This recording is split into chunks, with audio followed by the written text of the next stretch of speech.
All right. All right. All right. Oh, shit, man. I thought I put my stuff up with the camera. Let me go make sure StreamYard's souping up over there. Should be. Y'all give me just a second. It takes a minute for old Rumble to get fired up. Yeah, it's on there. There we go. Turn it off. All right. So that is live over there.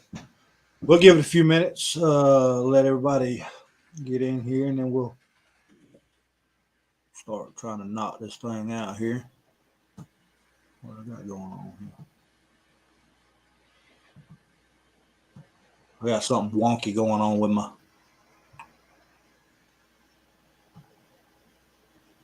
chat box here. All right, there we go. That's all situated. All right, so good evening, everybody. We're going to give it a few minutes to let everybody get in here. Hit y'all with my little spiel. Subscribe, hit the bell for notifications.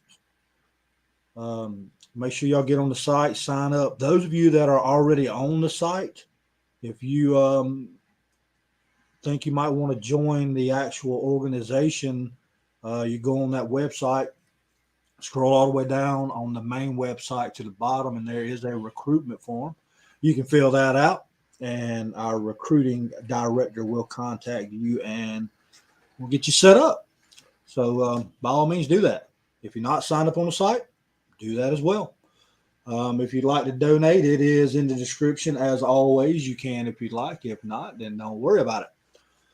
Either way, so we got several things going on. While we got people going in, I'll go ahead coming in. I'll let y'all go ahead and kind of get settled and let y'all know what we're going to talk about. But first and foremost, we got Absentee in here. I think we got some other guys that's coming on here in a little bit. So we will be. Oh, we actually got one popping in right now. So that's perfect. He is. We'll go ahead and get him in here. What's up there, Demon? Hello, mother bitches. What's up, buddy? How are y'all doing this evening? Another glorious day. I hear you. So yeah, we got Absentee and Demon and myself, Vanguard. So what we're going to be talking about tonight is plate carriers and fuel supply shortage. That's something that, as far as the fuel shortage, that's something everybody needs to be mindful of. I actually watched a news article, not a news article, but a kind of repetition writing that I was looking into. But anyway, we'll get into that on the latter part of the show. Just to touch on it briefly. So the same guys that predicted that we were going to have the inflation situation actually predict that in 3 months that our country will be in a recession. And these guys have never missed a mark. So we've got that to look forward to. So yeah, y'all be prepared for that. So what happens in recession? So you have a shortage of everything, right? And then your money's really not worth what it should be worth because they're printing it daily. I mean, we got to pay for these cell phones and shit for people coming over the border. But hey, on the good news of that though, we ain't got to pay for COVID tests and shit. Well, there's that. Yet. Yeah. You know, silver linings and shit. Stuff. Yeah. So y'all gonna want to tune in Thursday because I've already picked the subject. We're gonna be talking about Article 42. So yeah, you're definitely gonna want to be on Rumble for that because I'm gonna let the horses out the loft on that. Hot damn. I'll try to keep PG-13 tonight. Yeah, tonight, but Thursday, no holds barred. Yeah, I got a whole lot to talk about that on. The good news on that, there's always a silver lining, as Demon says. So if the federal government decides to get rid of a bill that determines the federal control over the borders, then that power will fall to the states. That's right. So Let's could not get too much into that today, though. Yeah, we're not. We might get a little fired up over that subject. Yeah. But I'm just giving everybody a little taste of what's coming Thursday. Might get spicy. Mhm. Mhm. Hello, So- everybody. Hey, Mama D, Cat, how are y'all this evening? Ozzy? And Ranger Jay. I said his name backwards because he's always asked backwards. Oh shit! Talk about him, and he shall. And he Well- shall appear. What's up? What's happening? What is going on? I'm actually doing this on my phone, so since I don't have my other stuff with me to set up, so, Hmm. so I thought, well, I'm gonna try it out on the phone, see what happens. He's high tech rednecking it tonight. Yeah, absolutely. Happy to have you in any shape or form, there, bro. That's it. So, I guess What do y'all want to tackle first? Gas we'll or kick off. Well, there's not a whole lot you can talk about on fuel shortage except for what's causing it. yeah? Well, we can all narrow down what's causing it. Do we want to take a stab at that, or do we? I mean, are we all comfortable knowing what's really going on? I Well, think it rhyme with row riding. Ruh-roh, Raggy. Don't let it out. You can't blame the president for inflation. well, we all knew it was coming. You know, I mean, they're blaming Russia for inflation. I'll tell you what it is, in my opinion. And there is supporting facts to this. So YouTube, you by all means use Google. There, YouTube, you can confirm this. So y'all remember, and this will lead into the fuel shortage that's coming to be. So currently they're allowing for leases on federal land and all that good stuff. And the reason being is because they can see this coming. But going back to the inflation and everything and what causes it. So Yeah. the leases that the oil companies have 9,000 leases available to them on federal land. But can't get none of them approved to drill. Well, they're approved to drill, but the regulations are just so thick. Yeah. Look, it's a speckle-bellied, yellow-toed tree frog. You can't drill here.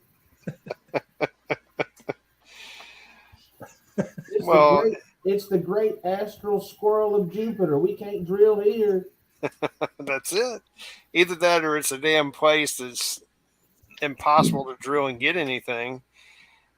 You can rest assured out of those 9,000 whatever they have, those sites, that either they can't get them approved or they're not viable. Right. And the federal government knows this, but the great unwashed and the sheeple, they hear that and they say, well, I don't understand. Right. Well, It's just another way to pass the buck. Well, the people don't really understand, but I mean that's the thing. The people don't understand because the media is not saying anything, and if the media does say anything, they're full of shit, Bless So, you. no, thank you. Well, I think, though, just as important as, hey, there's a shortage coming and we recognize that, Yeah. and what's causing that shortage, I think discussing methods for storage, procurement, etc., probably are just as equally important to talk about, especially if you're, an apartment dweller or, somewhere where you can't store cans of fuel. Well, the thing about that is, and a lot of people, and some people do live a lot of people live in apartments, right? And that does give an underlying increased issue as far as storage. I mean, you can buy what's called cure fuel, that's safely stored in cans that's already preset for you and all that stuff. But that stuff's expensive, extremely expensive. I think they call it emergency fuel or whatever. You're supposed to throw a can of it in your trunk or whatever. Yeah, it's pretty cost prohibitive. They're like $30 for a half gallon. Yeah. In all reality, that 30 gallons, you'd be damn proud to pay it when you need it, right? Yeah. But, and as far as fuel storage on a regular basis, it's real simple, right? You get, and I call it a 5x5 can rule, right? You got five gallon cans. You got your stay-bill heat, whatever you want to keep in it. And normally what I do is once a week, I'll pour one of those cans into my vehicle, right?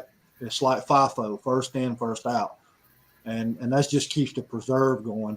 So I'll pour one of those, I'll use one and then replace it on the back end. That's the way I do mine. Now, as far as other people, some, like you said, you can't store it in an apartment. No. I mean, you don't want to be keeping it in your pantry with all your canned goods and tortillas and shit. You might get a little fumigated while you're eating. And I don't think petro flavored ramen noodles is going to be very good. But, and I don't want to throw this out there, but Damon, probably sounds like you may have some ideas on that. So I'm going to punt it over to you and see what your thinking is on it. I'll be real honest. I live in an apartment. My option is I am fairly proficient in the procurement of fuels. Because I have to be. It is what it is. It sucks, but that's my option. So for somebody like me, I'll siphon some gas. I don't give a shit.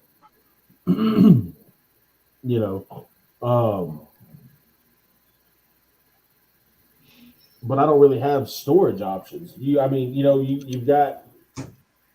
could go so far as to you could go rent one of those real small storage units, that like the closet size storage units, and you can store some fuel there.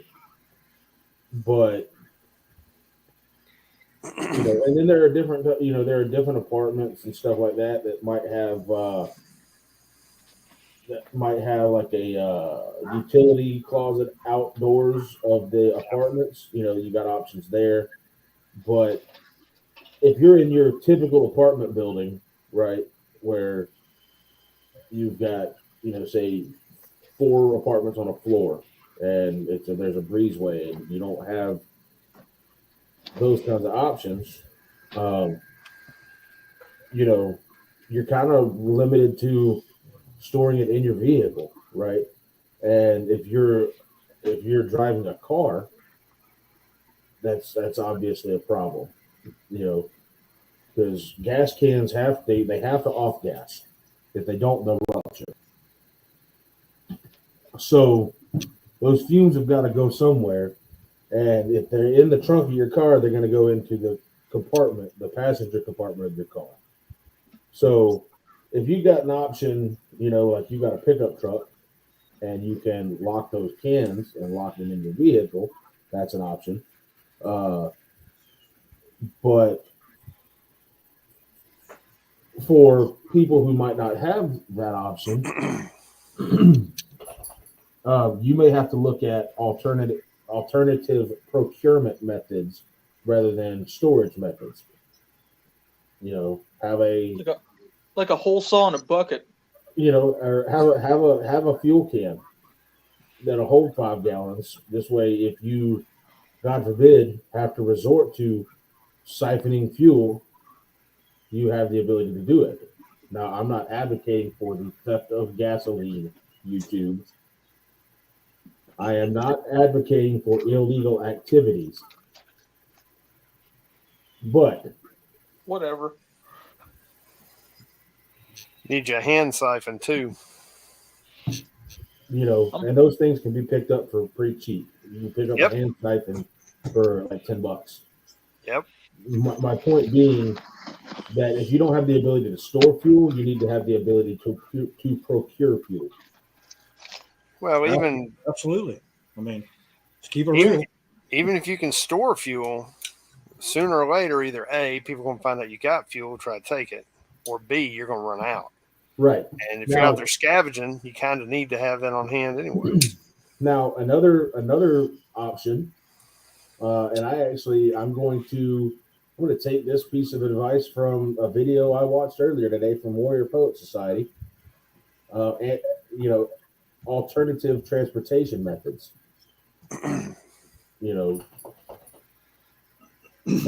For a lot of people that live in apartments, that option, the easiest option, is likely to be a bike. Yeah. Palmetto uses a broom. Here we go. And people are going to start realizing that stuff. So, pretty soon it might be difficult to get your hands on a bike, either because inflation has made, that $120 Huffy at Walmart go up to $250, or they're gone. Yeah. Because they require aluminum and steel and rubber and all those other things, all those other materials to manufacture. So, looking at alternative transportation methods besides the old leather personnel carriers you got strapped to your feet might be an option. If you live out in the sticks, a horse and wagon, rock that shit out Mennonite style. Yeah. Well, there was world wars where standing armies, they used bikes to transport material and supplies. That's how they got around. The largest logistical goods movement in World War II was still horse and wagon. That's what T used back in the day. For most of your European militaries, they were rocking the horse and wagon to pull their artillery, to move ammunition. Not as much in World War II, but certainly World War One. Yeah. In the grand scheme, that wasn't that long ago. No. So those really, I think, for the urban side of suburban, or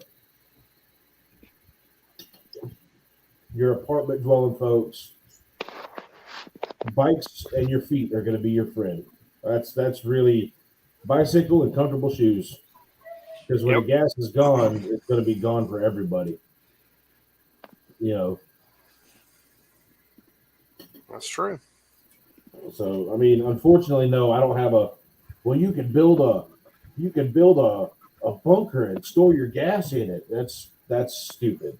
That's unrealistic. And if you think you can, you're probably too ignorant to realize that you're not going to do that. So that's kind of what I got, Vanguard, as far as like for suburban, urban suburban interface, apartment dwelling folks, folks in small homes on small lots that might not have a storage shed or a garage. Yep. That's really, you better learn real quick not to be dependent on that car. It's true. Yeah, I mean, absolutely. And the thing is if a shortage hits, it's going to affect everybody. And I'm just going to piggyback off of what Demon said. I mean, when it comes down to the point where you got to get fuel no matter what, right? So, I mean, it is what it is. It's going to be survival of the fittest. And if you don't think that everybody else is going to be swiping fuel, just sit around and wait. You'll see. Yeah.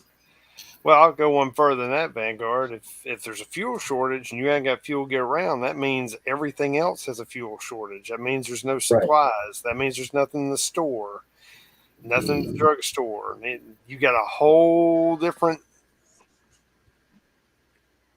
landscape there you got to deal with. Yep. Things are gonna get Western real quick. So, because when you can't get medicine for your kids or yourself, you can't get groceries, and you can't get, all the way down to damn dog food. What are you gonna do? Right. Right. When you're looking at a fuel shortage, it's not just going to be a local thing. It's going to be it's going to be massively far-reaching. right. Yeah. You're looking at basic goods and services gone. Fuel shortage. The first thing that's going to go is those city services. So, Yep. Plumbing, sewers, water filtration, all that shit's going to go. 911's out the window. Fire and EMS, that shit's going to go. They'll hold on to police for as long as possible, but police will go. Well, Yeah. police have families themselves, and Mhm. they're going to revert back to taking care of them than, Right. us. So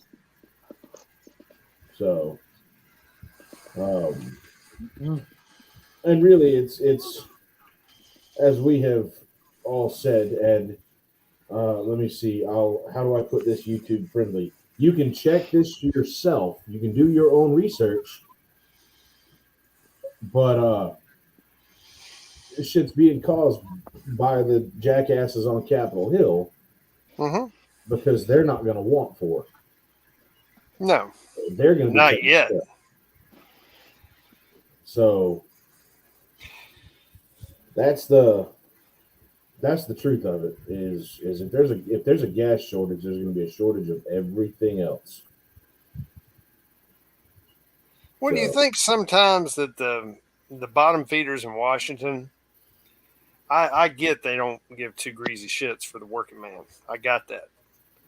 But do you think maybe their short-sightedness with their greed and corruption, they don't understand that eventually it will affect them directly? They absolutely have no clue. You think that they're that out of touch? Yeah, no, I think they're already prepared for themselves. look at Nancy Pelosi. What's she I going to think be she- able to do without her daily vodka fix? I think she's got enough vodka to petrify a. She might, but it'll last her a day and a half. She's got enough vodka you could pickle Godzilla. That's another True story. I was gonna say that's another prep item but that's a whole nother conversation. But I'm thinking she's already prepared. I'm thinking they all are. They all know Well, what's coming. Some are. They might, but I'm saying they may not understand the severity and the scale of what they're bringing about. And I don't think that they wholly understand what people will be willing to do. Yeah, because armed guards and fences aren't going to do them much good if it comes down to that. Armed guards can't do a whole lot if they're not breathing. Well, armed guards aren't going to stick around. I mean, they've got families too. Right. Well, It doesn't matter how much you offer to pay them. Money's not going to be any good anyway. And let me just clarify: I'm not inciting anything. That's not what this is. This is merely us speculating what ifs. Just saying. I don't want nobody getting flagged for no dumb shit. And I will say, yeah, I think that your Nancy Pelosi's, your Chuck Schumer's, they're prepared, but dipshits like AOC, bro. Oh, dude. well, She's so stupid she couldn't keep her job as a freaking bartender. Like, No, she'll just be going over to Vanguard's place. wow. you know, I so can promise you that won't happen. She's probably already been there. He just Yeah. hasn't told us. some of your people, yeah, they're prepared up there. But I think the overwhelming majority of like your House representatives and your junior congressmen, no, they're hosed.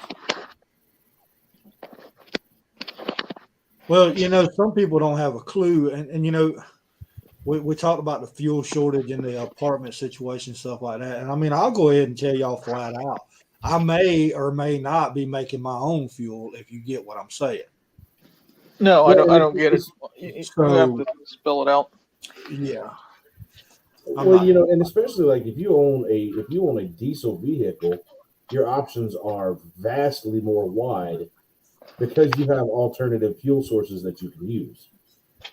I'm here to tell you straight up that a 12 valve 5.9 Cummins will run just fine off of hydraulic fluid.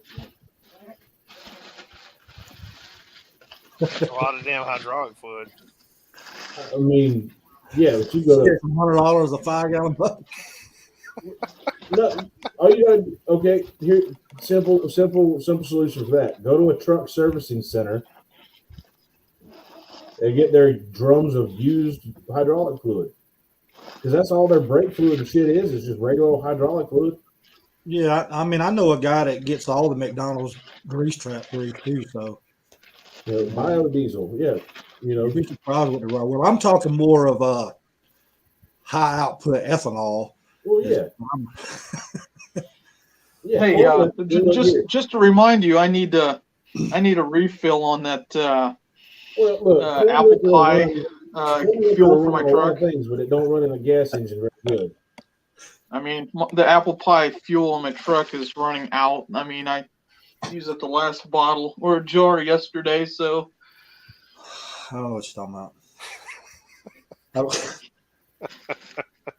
Anyway, Boy, we are off in the damn weeds. Yes, we yeah, are. let's- Them let's trips steer fell in the this damn back towards creek. a relevant conversation.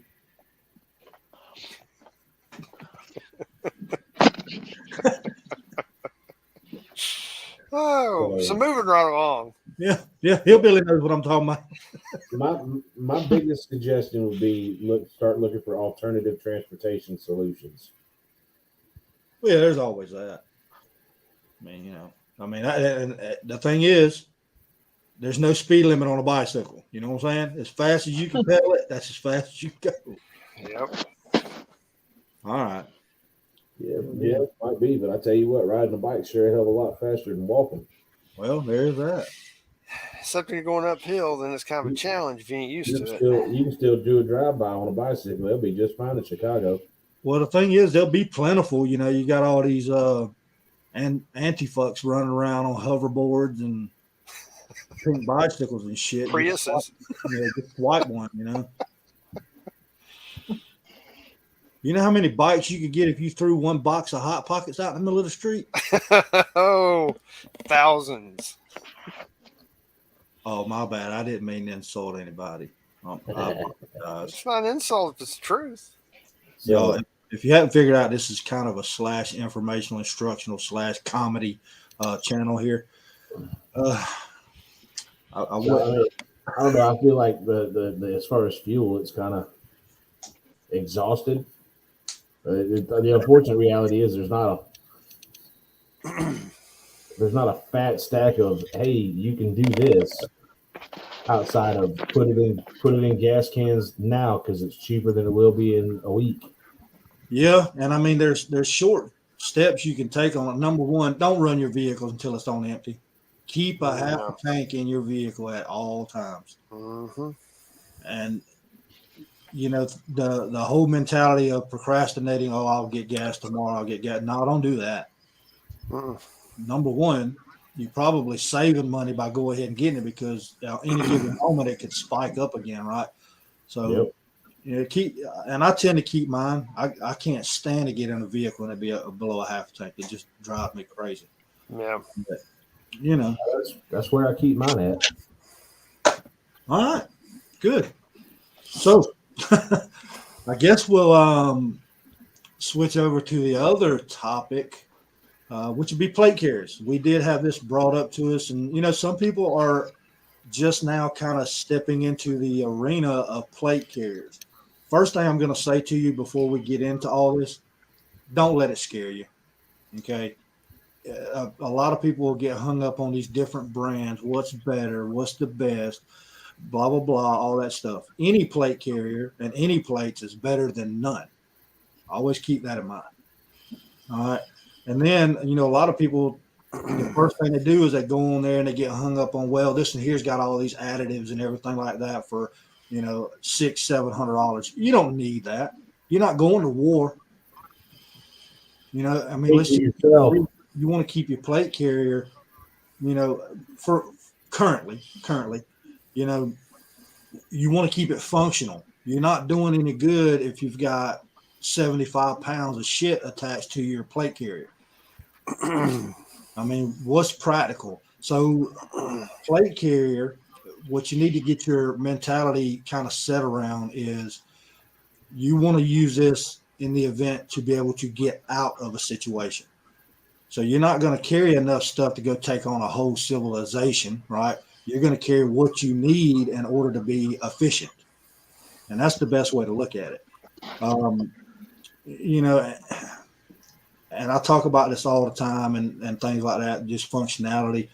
But as far as your plate carriers, I will tell you this, do not buy non-coated plates. Okay, I've seen people do that. I see them advertised for sale all the time. hey, to step in real quick, Ozzy, I'm going to directly address size, types, and ratings of plates and body armor. Yeah, we're gonna go into some details on it. I'm gonna cover the functionality of them, and then we'll let Demon go into the diversity of types and styles, measurements. You got your 11 by 14s and 12 by 12. There's a lot, but I'll say this: grab a notepad and a pen. Hillbilly Cry is a great plate carrier, but they are on the higher up end of the spectrum. I'm a Condor fan myself, oldie but goodie. Right? Heck yeah, I've got multiple pieces of Condor equipment. I'm here to tell you, don't let nobody ever tell you that Condor ain't good for shit, because a bunch of the shit that I used in a war zone was Condor equipment. I have yet to have one hard fail on me that it's not usable. Right, and people have their own specifics, and Condor, like I said, is an oldie but a goodie, and I happen to be a Turtleback fan myself. Shellback? Yeah, I meant Shellback, Turtleback, Shellback. Okay, but I use Adalite plates. Okay, and it's just for functionality and lightweight. But I mean, there's so many different people get hung up on Spartan plates, and you can go into a whole nother world. But the thing is, yeah, Ozzy, he's gonna go into the size, types, ratings, all that good stuff. And we're actually going to talk about putting, soft armor behind plates, stuff like that. Some plates that you buy are combination plates, right? Which means that it requires, in order for it to be what it says that it is, you have to have soft armor behind it. So it's just a combination. But I'm going to go back to your strike plates, right? Do not get non-coated plates. Amen. Okay. Say it again, on the back. Let me tell you what that coating is for. So one. my non-coated plate won't work? It'll work, but you're gonna catch some frag in your chin, okay? Oh, well, what about my Kevlar panel that's in front of it though? It'll help some. Why are you adding all that weight, man? Golly. What? So Kevlar in front of it, yeah, it could work, right? So hold on, before we actually start talking about plates, as a baseline rule, here's what I would suggest, if I may, when it comes to plate carriers. What I would say is look for some basic things rather than a specific brand. You want to find something, and everybody says, "Oh, don't buy about China, made in China shit." Kick rocks. You want to look for something that, in my opinion, is at least 500 denier Cordura.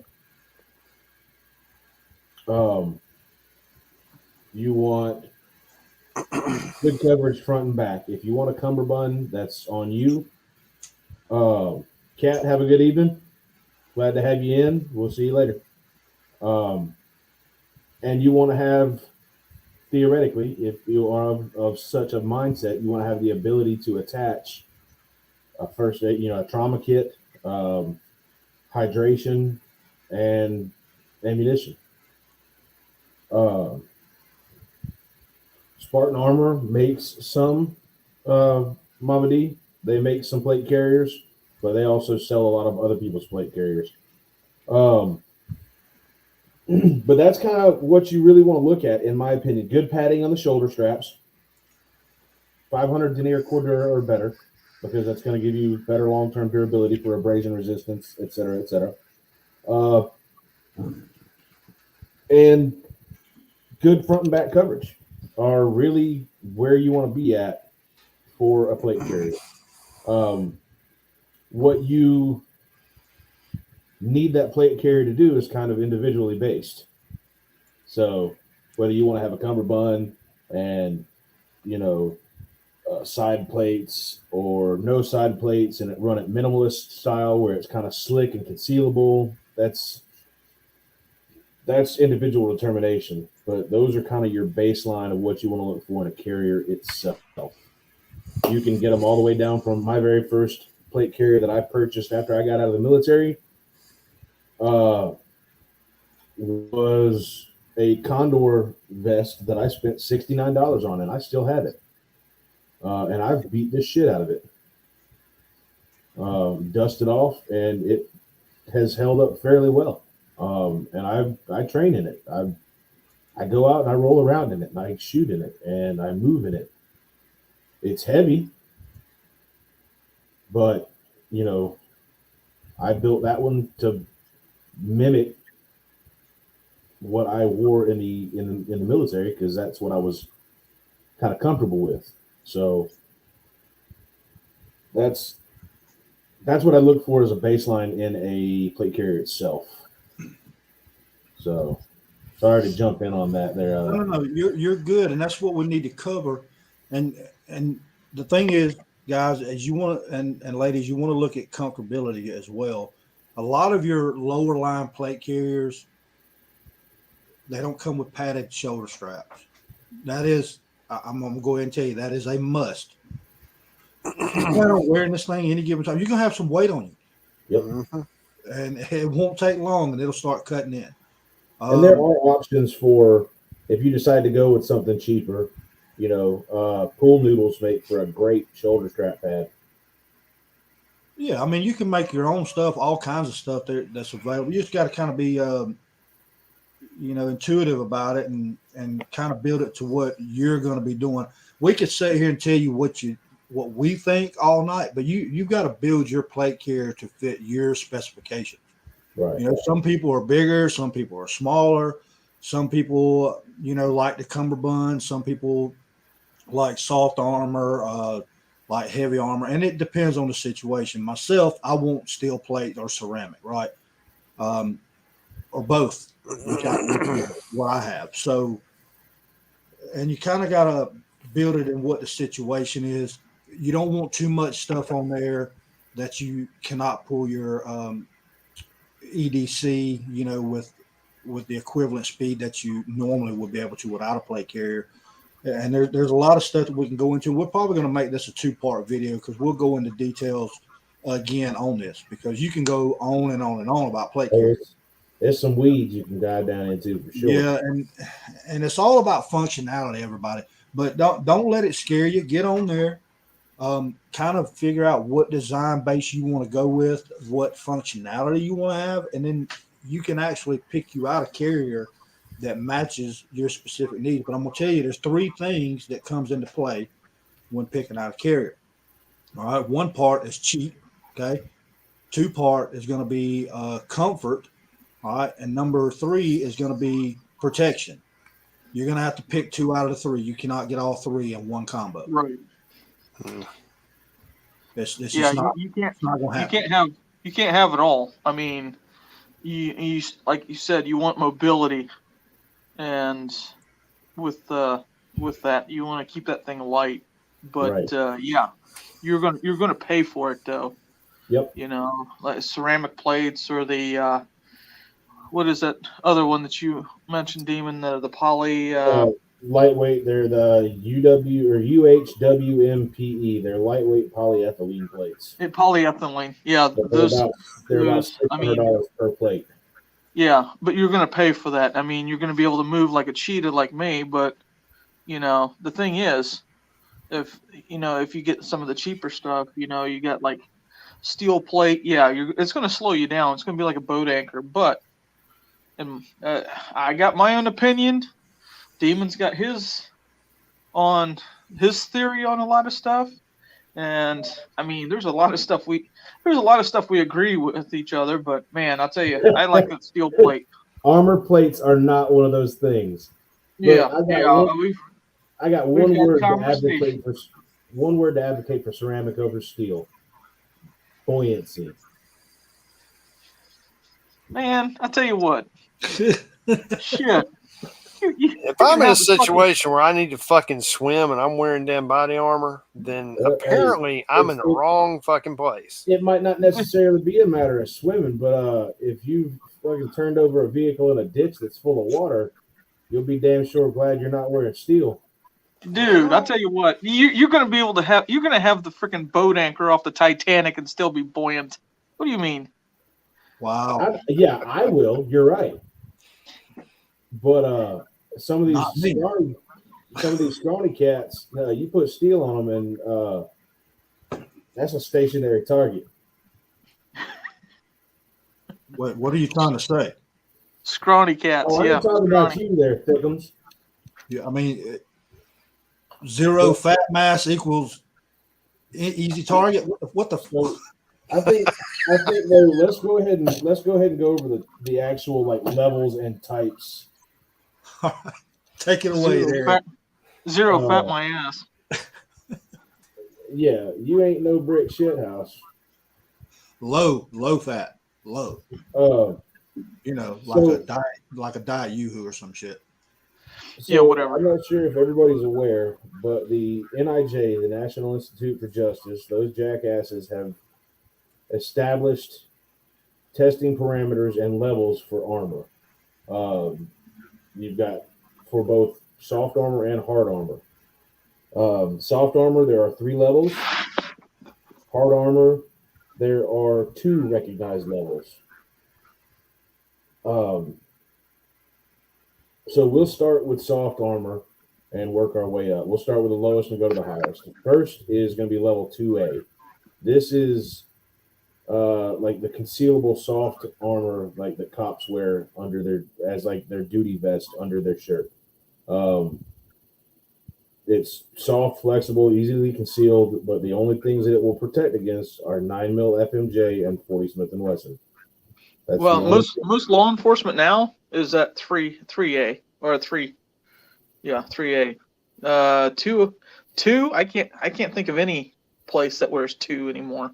A lot of your security guards and shit still wear them. But I've tested it myself, and I had a level 2 Kevlar panel, and I shot 9mm, 40, 45, 380, 357, 38 special. I shot it all at it, and the only thing that punched through was 5.56. I knew it was going to. I mean, but so I'm just giving what the NIJ rates these at. Right. I mean, well, I'm saying with my own personal experience in dealing with armor. Right, but I guess what I'm saying is I'm not going to recommend a certain level and say, yeah, it'll work for that, and then when you get shot, Yeah. So Antifa, if the best thing that you want is a paper plate, just go with a paper plate. Okay, so that's level 2A. 9mm, 40, and 40. That's what the NIJ says. Then you've got level 2, which again is a soft armor. And it is rated for handguns up to 357 Magnum jacketed soft points. So that's specifically jacketed soft points, not 357 FMJ. That's what they're rated for. Again, it's used in security details, some of your smaller law enforcement agencies, stuff like that. It's what goes under their duty shirt. The next level up is going to be level 3A. These days, that is the most common soft armor used by major metropolitan police departments and federal agencies. That will protect against 9mm FMJ at up to 1,400 feet per second and up to 44 Magnum per the NIJ. So, quite frankly, most individuals would be good to go with level 3A soft armor in urban areas. The vast majority of what you're going to see is pistol calibers. It's not really as likely. Well, of course, nowadays with all these gun runners and gangbangers, you're more likely to encounter rifles than before. But I would still say that the vast majority of people in urban interface areas, if they were looking for armor that would allow them to remain unseen and offer a good deal of protection, you're going to look for this level 3A. Now, there is a soft armor that is a step above that, but there is no official NIJ certification for. It is a special threat armor that in the industry they call it level 3A plus. Again, it is not an official NIJ rating, but it is beginning to be widely accepted in the body armor industry as a step up from level 3 soft armor or level 3A soft armor. It will protect against 9mm civil defense rounds. So civil defense rounds, the big difference with those is they tend to be loaded a lot hotter. They have a higher velocity, and if you don't know, velocity is what defeats body armor, period. It's not mass of the bullet. It's how fast the bullet's going. That's just about the sole determining factor, the largest determining factor in defeating body armor. So 3A plus, it will, hillbilly.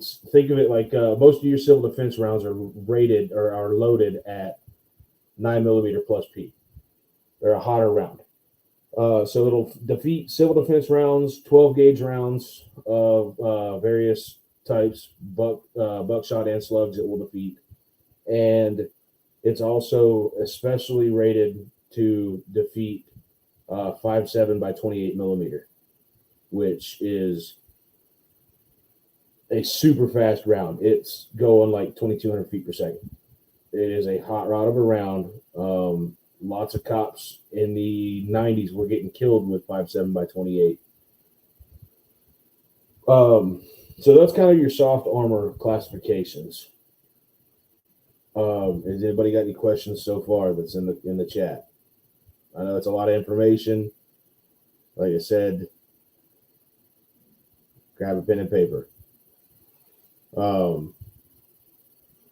If you ain't got no more questions, or nobody has any questions, we'll go ahead and move on to hard armor. That's a little less convoluted as soft armor. All right, we'll go ahead and go. All right, so from here on up, we're talking about hard armor plates, steel and ceramic, basically. Higher end level 4s, you're looking at polyethylenes. They're lightweight, but they work on a whole different method of stopping a bullet than ceramics do. So we'll start with level 3. Companies make level 3 in both steel and ceramic. Steel is going to weigh a hell of a lot more, and it's not going to, per the NIJ, it's not going to stop any more rounds than ceramic will, because ceramic still has to meet the minimums for, bullet stopping and back force deformation. It's not just a matter of it stopping the round. If you're wearing a hard armor plate and you get shot in the sternum and it's got 45 centimeters or millimeters of back force deformation, guess what? Your heart's probably going to stop because of blunt force trauma. So hard armor is more than just stopping the round. So you got level 3. It is rated per the NIJ. It has to stop a minimum of, or it has to stop up to 6 rounds of 7.62 by 51 NATO M80 ball That's 147 grain ball ammo at a speed of 2,780 feet per second. That's fucking screaming. And it has to have a minimum or a maximum back face deformation, I think, of like 38 millimeters. I'm not 100% positive on that. You're going to want, they don't make standalone level 3 plates. So you're going to have a trauma pad behind one. You don't want to get hit in the chest wearing level 3 and not have a trauma pad behind it, because you're going to have a hell of a contusion at a minimum. Likely you're going to have broke ribs. So trauma pads are a requirement. You can go out and buy trauma pads from a lot of your major armor manufacturers, but they charge an ass load, and the reality is all it is a 1/2 inch or a 3/8 inch thick piece of foam. They don't have any ballistic property whatsoever. So my advice would be to go to Harbor Freight and get some floor mats and cut it to the shape of your armor and use that for a trauma pad. You'll save a shitload of money. So next you got level 3 plus. This is also not officially an NIJ rated hard plate. It is a special purpose threat plate. It's widely accepted in the industry, but there's no official NIJ rating for it. It will, however, stop the same threats as level 3 hard armor, plus it will stop M855 green tip and SS193 penetrator rounds in 5.56. And it will stop those rounds after being shot out of a 20-inch barrel. So you're getting as fast a speed out of that round as you can get. Also offered in steel and ceramic. And more commonly, you're going to see steel. It's kind of cost prohibitive to build ceramic in a level 3 plate. There's not a whole lot of reason to. So the next, firearm rated plate is going to be level 4. That's your highest rated plate that they have out there. There is no such thing as a level 4 plate that's made out of steel. If a company tries to tell you they are, run as fast as you can, because they're full of shit. There is no AR steel that will stop a 30-06 armor piercing round. Doesn't happen. Not that you're physically going to be able to wear. And that is the requirement per the NIJ, is that it has to stop one round of armor piercing 30-06. Traveling at 2,880 feet per second. That's a shitload of lead traveling real fast. Level 4 also has to be able to stop all the threats from the armors rated below it. The most common that you're going to see in level 4 is ceramic. Here in the last couple of years, several companies have started making lightweight polyethylene plates that are like 2.2, 2.3 pounds, but they're like $600 a plate. Right now, we can get made in the USA ceramic level 4 plates for $145 a pop, which is unheard of. Before the war on terror, you weren't going to find level 4 plates for less than $500 a plate. These days, because of the advancements made, you can get reliable, quality USA-made ceramic plates for under $200 a plate. It's nearing the prices of steel. So that's kind of where you're at as far as soft and hard armor for against defeating ammunition. That's where the NIJ rates those at, and that information you can pull directly off of the NIJ's website. The NIJ also rates for stab and spike plates.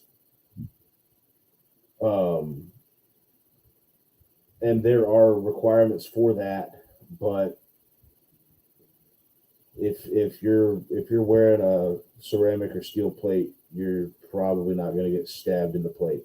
So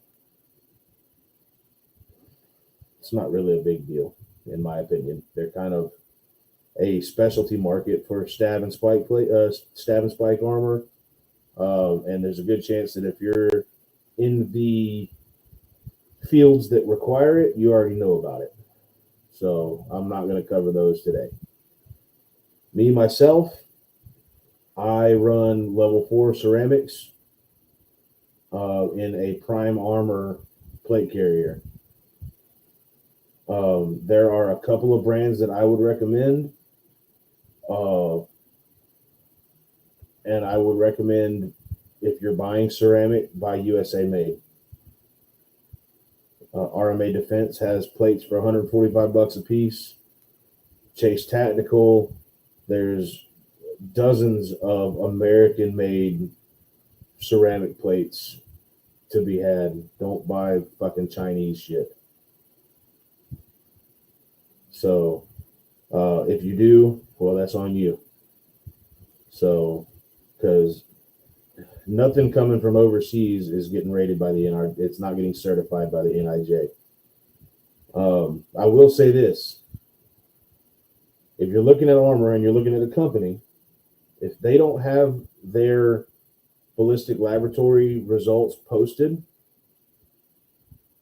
that's a first red flag.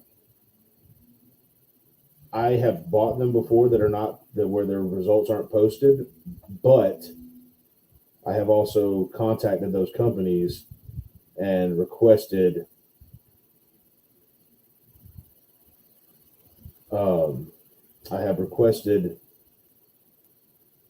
the ballistic laboratory reports, and that's my other big flag. If a company refuses to give you the ballistic reports, I refuse to do business with them. So there's a lot of companies that'll list and say that their plates are NIJ compliant, but not NIJ certified.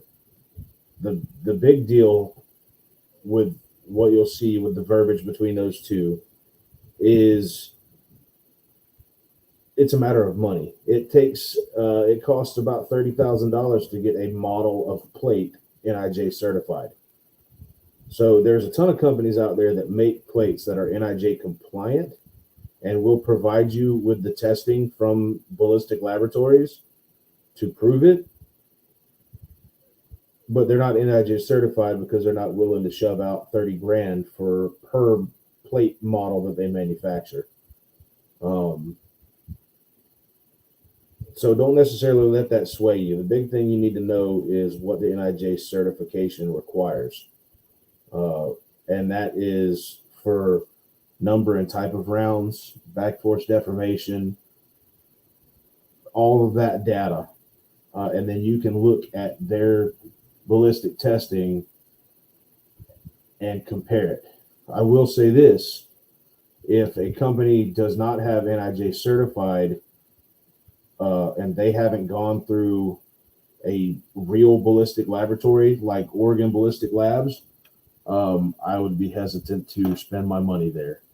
There's a number of ballistic labs that the NIJ uses that will test for armor companies at a much lesser rate if they're not seeking NIJ certification. So it's kind of a lot of information, and I can talk all day about it, have a conversation all day about it, but you can really get into the weeds, especially, and we haven't even talked on the difference between standalone plates and standard plates, which really comes into play with armor, with level 4 armor. being that if a plate is not specifically stated as a standalone plate, it requires level 3 soft armor behind it to attain that level 4 rating. And that can be a big deal depending on what type of plate carrier you choose to go with. I personally have both standalone level 4 ceramics and standard level 4 ceramics where I have to have soft armor behind them. You're going to have a much lighter setup with standalone plates, but you're going to spend more money. So if anybody has any questions, reach out to me. You can shoot me a message here on YouTube if you don't have the other methods for getting a hold of me. Or if you're on the Facebook page, you can post a message for me on our Facebook page, and somebody who's on Facebook will reach out to me. If you can get a hold of me on Signal, feel free to do that. But it's a lot of information, and being confused about it is not surprising. It took me a long time and a lot of hours of studying to understand the different cuts and shapes and levels and all that stuff. So yeah, that's all I got for now.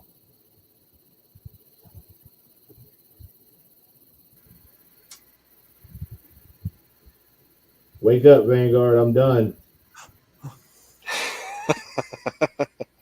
I'm kidding. So it is a lot of information, everybody. And the thing is, everything he said is spot on the money. And and like I said earlier, it's the 3 parts, right? If it's cheap, it's not right. It's not going to be right. And a lot of them try to advertise something that they're not. If you haven't had the opportunity to look up plates, I know some of you've probably pondered on a bunch of them, but get in there, take a look at them. You want to look at functionality, weight, distribution, size. One of them may be advertising a real lightweight, but it may be a small plate, like a 10 by 10 or something, right? Now you may need an 11 by 14 or whatever the case may be. The weight goes up with size, of course. And people do have their preferences. I prefer coated steels, and ceramics are fine. I actually have some of all of them. So I don't really have a complete preference. I just try to go for lightweight and maneuverability. But yeah, I mean, it's all good stuff. And like I said, we'll probably do another video on this as far as functionality. Lean and mean is kind of the way to. Well, yeah, and that's a recent change I've made myself. My newest armor setup is about half the weight of my last one. My heavy kit that it has level 3 soft armor and level 4 is fully kitted out with a full combat load. I'm sitting at like 48 pounds, where my newest setup that I'm running now, I'm sitting at like 19 and a half, 20 pounds. Yeah. And people don't believe it. Every 2 pounds it makes up a hell of a lot of difference on the fatigue factor. Mm-hmm. And we talked about functionality. Some people like to have the pull strap, the rapid release pull straps and stuff like that. Why would you need that? Well, let's go back to what we talked about earlier. What if you flip your vehicle over into an aquatic situation, and that 40 something odd pounds, right? If you got a heavy vest, that could drown you. So at that point, the quick releases would come into play, right? But I mean, if you plan on being out in the desert, of course you wouldn't need anything like that. But well, I'll say this: the quick release for armor came about because of soldiers in the desert dying, not because necessarily of drowning, but because their armor in a vehicle rollover in an IED, which, if you don't believe that can happen here, don't kid yourself. But vehicle rollovers in IEDs and their armor getting hung up in seat belts and shit, and not being able to get out of their armor and burning up to death. that's where quick release armor came from, largely. Right. And So- hillbilly, yeah, that's what we're hitting on. You know, a lot of people they get this false sense of, hey, I need to get what this guy's got or this person's got. Don't do that. That's the worst thing you could ever do is, and like I said, everybody's different shape, size, build, stamina, uh, athletics. It's all different. So you want to build it to your specifications, right? And I try to have mine set up in an evasive situation. Like I'm not going in trying to find trouble or going to an all-out war. I'm trying to base mine on what do I need in order to get out of a situation to seek cover or shelter, right?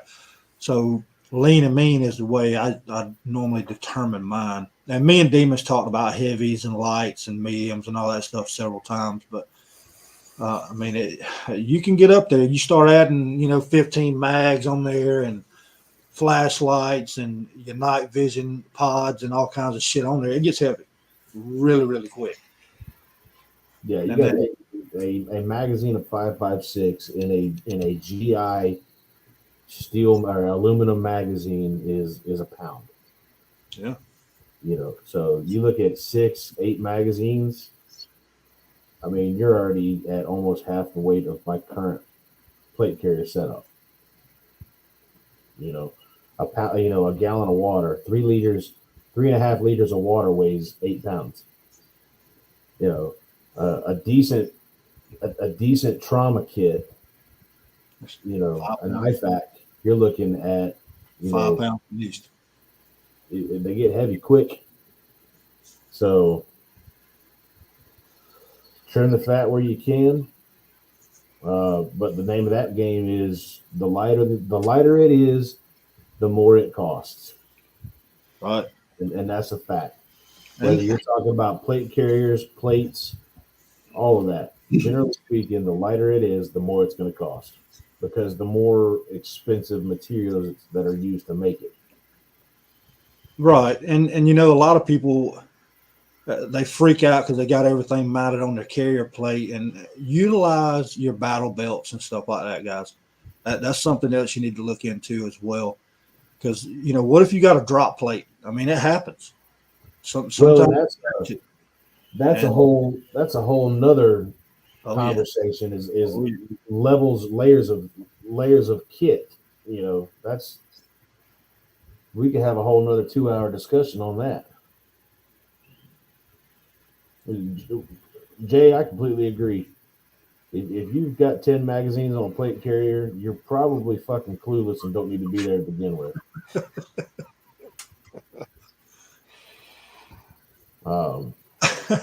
That's just a fact. Right. And and some people, they carry, like hillbilly here, a knife. That's a must for me. I have two pullaways myself. One's mounted on the back, and a lot of people's like, well, why the hell would you mount a knife on the back? Okay, you're face down, right? Somebody's curb stomping your ass, right? If you're in that situation, it could happen. I know we all think we're badasses, but you run up on 30 head, shit can get real. So you need stuff at access points, and that's my own preference. And like I said, everybody's got to build their stuff to their own standard, and Well, and that's the beautiful thing about a lot of these newer plate carrier companies going with like that placard system. Yeah, you can have one base plate carrier, and be able to set it up for, a dozen different things based on the needs at the moment by swapping out a placard. Right.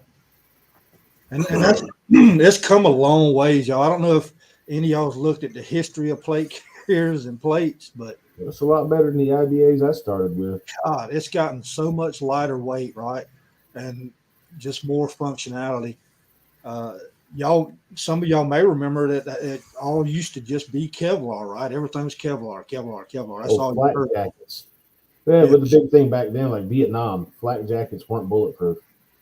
No, they were made for shrapnel and shrapnel only. Right. Yeah, but they look good in movies though. Yeah. I mean, that was it. I mean, a lot of times, I mean, I think the movies portray that shit more than what really happened. Oh, You know, absolutely. talking to Vietnam veterans, and they're like, "You never wore that crap," you know. So I know most of the guys that I have ever met, you know, DAV, VFW, shit like that, dude, they never wear their flak jackets because it was a 10-pound vest that didn't do dick. Well, I mean, we could all be like Jay and go out in a fucking bomb diffuser suit. You know, got the helmet on and the big fucking rack neck and everything. damn Skippy. Hey, So, sometimes less is more. the big thing is research. Spend the time doing your research. If you have questions, chances are if you spend a little more time researching, you'll find the answer to your question. And I know this is going to create a whole new topic, but don't rule out chest rigs either. Oh, chest absolutely. chest rigs are still, I mean, yeah, zero ballistic value, but guess what? Well, You're going to move like a cheetah, though. these days, though, there are chest rigs which have amenities for mounting a hard plate to. Yeah, in the front. Yeah. So, Well, but I mean, you're not going to be running away, so. Yeah, I don't plan on getting shot in the back running away, so that might be Vanguard's thing, not mine. But yeah, I mean, at least on my chest rig, I've got 4 magazines. If I get shot in the back, it's because I'm dragging your ass to concealment. but again, though, Jay, like you said, that's chest rigs and shit like that. It's absolutely that's a whole nother topic of conversation. Right. You know, we could talk for hours on that alone. You know, which we could probably bring something like that up next one if we do a part 2. Yeah, we'll definitely do a part 2 because we got into the plates. I think the next one we'll do will be functionality, right? Yeah, right. The do's and don'ts. Because there's a lot of things that goes into it. Everybody, you know, if you've got your side plate, if you got all your side mounts on, you got mags run all the way around you like some crazy apocalyptic warrior or some shit, you know. Fucking airsoft mall ninja. Well, you're gonna lose functionality on your holsters, your med, everything. I mean, it can all go into like I said earlier. Sometimes less is more. Absolutely. Hey, I'll send you the next time we do one of these. I'll send you some pictures of the Wish Ninja Warriors that I got pictures of. So yeah, we'll post some of those. You know, that all the. I'm going to plug a couple of channels here that don't belong to us, but the information these guys provide are absolutely incredible. The first one is going to be Warrior Poet Society. Yep. John Lovell is premium. Yeah, he's probably in my top 3 of YouTube channels that I watch on a regular basis. 3? He's the only one I watch. The next, that's because I also watch the Flannel Daddy. Oh yeah. Garand Thumb is another channel that I would recommend. Yeah. He's again incredibly knowledgeable. He was a PJ. He was either a PJ or a combat controller. SEER instructor. Like he knows his shit. He was a door kicker, wasn't he? Stay away from Lucas Bodkin and T-Rex Arms because that kid's a chump. My own personal opinion. If you've never actually used the tactics that you're teaching, you probably shouldn't be fucking teaching them. Yeah. And then or find somebody that's actually been into shit. Right. Fieldcraft Survival is another one. Mike Glover and Fieldcraft Survival. Him and the other guys that he teaches with are an incredible source of knowledge for Kevin Owens, armor and weapons setup. Black Scout Survival Freedom. I like him, but I like him for other things. If I'm talking weapons and armor, those 3, Fieldcraft Survival, Garand Thumb, and Warrior Poet Society are kind of the 3 that I lean to. Um, they're fantastic sources of knowledge. So that's kind of if I'm going to plug those 3 channels. That if you want any further information, go check those dudes out too. Absolutely. Nothing wrong Yeah. with giving out resources. And they Nothing offer classes too, not Grand Thumb, but, Fieldcraft Survival. They do classes, John Lovell. I mean, that would be, they give classes. They've been into shit. I mean, I would give Vanguard's Left Nut to go take one of their classes. I'd give both of them. Wow. I'm feeling the love here, aren't you, Vanguard? Well, your nuts aren't worth anything. That's why we wouldn't give yours. Yeah, Wow. T's got him in the. T's got his nuts up in the closet next to the wedding photos. You keep telling your ass that shit. Keep telling your ass that shit. Oh shit. Well, I didn't want you to feel left out, nothing. So that's I posted those 3 channels in the chat. Hey, yeah, and Live Freedom, I'll agree. Suits has some good information. Generally speaking, I would say when it comes to combat use of information, like combat use of weapons, you're not going to get weapons and tactics from him, but his base knowledge of firearms is fantastic. Yeah. So, Hell yeah. All right. But don't think guns and plate carriers and all that fancy shit is it. That's not all you need. There are other things that you need. You gotta remember. You gotta have food. You gotta have water. You gotta have shelter. So you gotta research that shit. yeah, I got First thing is you gotta have the mindset. Without the mindset, you don't have any of it. Yeah, absolutely. You have to have mental toughness first. Well, T went through the Third Crusade, so I mean, he's mentally, he's like a stone wall. He fought against the Barbary pirates too, didn't he? Yeah, and the British twice.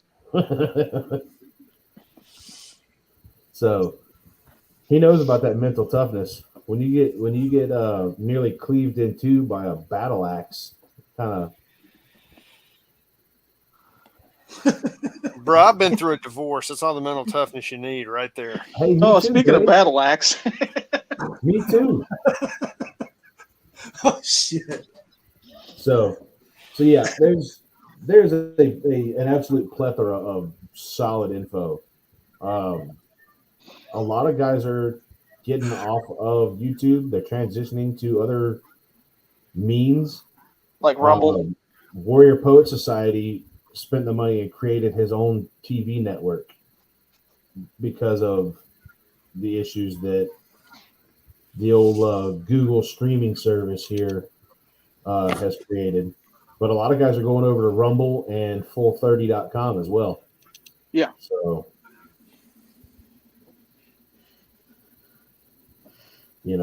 go check them out.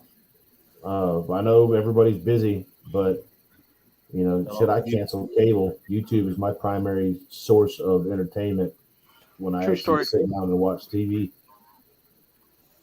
All right. Hell yeah. So, Demon, why don't you go ahead and lead us off in a prayer? I mean, final thoughts, brother. Final thoughts. Do your research. Don't go out and spend unnecessary money. There's tons of people who have that can give you advice on where to wisely put your money. I've spent a lot of money that could have been not spent learning lessons the hard way. So do your research, find reputable sources.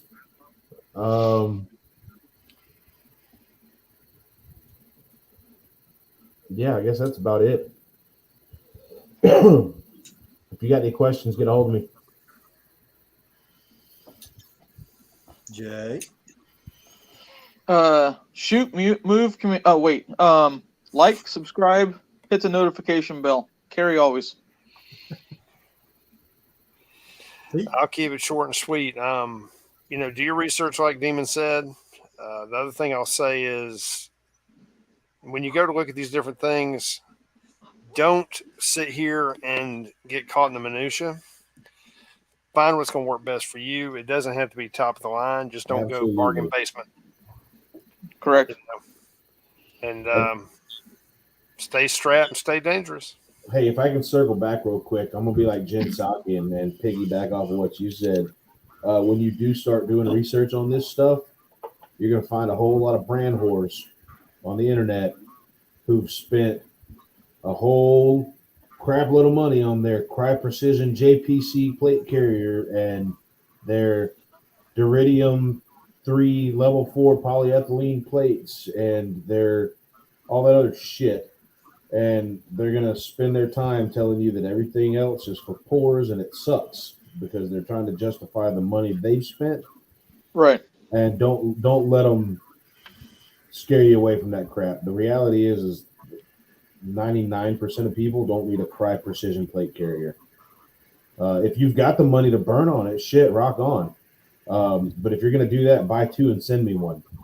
So if you do have that kind of money to burn on it, remember, you can always donate to us too, and we will burn that money. We can do some Spreading. good testing and evaluations for you. I'm a size fat, and my favorite color is PVS 14s. So, anyway, on to you there, Mr. Vanguard. All right, good show, everybody. Thank y'all for stopping by. Remember, check us out on Rumble. We'll be there Thursday, letting the hair down, letting it fly, right? Go ahead and give y'all an advance. We're going to be talking about this Title 42 that's going on in our wonderful nation of leadership that we have. But anyway, so we'll go into that and in an in-depth analysis of that, what it could mean to everybody here. But yeah, like Jay said, if y'all got money to spare, send it to me. I promise you I will use it on a habit of my own. Not even going to front. So, if y'all like Happy Vanguard, send it on over. That's what I'm talking about. Like the federal government, use it on frivolous shit. Yeah. Hookers and blow. What? I ain't going to lie to you and tell you that I'm spending it on something else. No, all jokes Hookers and blow. All jokes aside, it does keep the platform and all going, y'all. It does take a little bit of fundage, but y'all can do that if you like. If not, I don't give a shit, as always. But anyway, we will do another video, a part 2 of this, part 3, part 4. It could go on for hours. But those of you that are here to learn, by all means. Also, like Demon said, if you want to contact them, my email is in here. So if you'll contact me directly through that email, I'll get you in contact with these gentlemen that's on here. If we can't find a direct answer for you collectively, we will find somebody that does have the answer. So by all means, y'all do that. Other than that, watch your six, stay safe out there. God bless America. Y'all have a good night. Night, everyone. Toodles.